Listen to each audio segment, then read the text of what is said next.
कायद्याचा बालेकिल्ला नाशिक जिल्हा.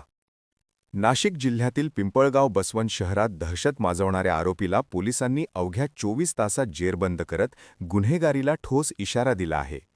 बस आगार परिसरात झालेल्या जीवघेण्या हल्ल्यानंतर संतप्त नागरिकांनी तीव्र प्रतिक्रिया व्यक्त केली होती. या पार्श्वभूमीवर पोलिसांनी तातडीने कारवाई करत मुख्य संशयित आरोपी आर्यन बिगानिया याला अटक केली असून सिद्धेश बिगानिया याचाही गुन्ह्यात समावेश आहे. यांना कायद्याचा बालेकिल्ला नाशिक जिल्हा पिंपळगाव बसवंत पोलीस निरीक्षक प्रदीप देशमुख यांनी दाखवून दिला. न्यायालयाने आरोपींना 27 तारखेपर्यंत 7 दिवसांची पोलीस कोठडी सुनावली आहे.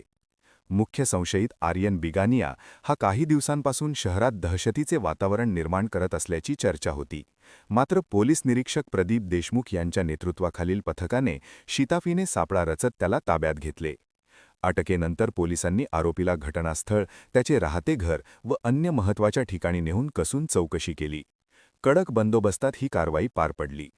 या कारवाईत पोलीस निरीक्षक प्रदीप देशमुख यांच्या मार्गदर्शनाखाली शुभम उगले, नितीन गाढवे, निलेश जाधव, संतोष ब्राह्मणे, विकास वाळुंज, चंद्रकांत निकम, गोकुळ खैरनार व भाऊसाहेब धात्रक यांच्या पथकाने सहभाग घेतला.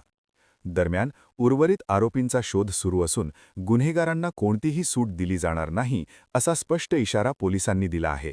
शहरात कायदा व सुव्यवस्था अबाधित ठेवण्यासाठी पोलीस सज्ज असल्याचा ठाम संदेश या कारवाईतून देण्यात आला आहे. Yogesh Kardile, bureau report, Niphad. आपण पाहत आहात सत्य, वेग, विश्वासाचं नवं केंद्र, इंडिया न्यूज 24 तास.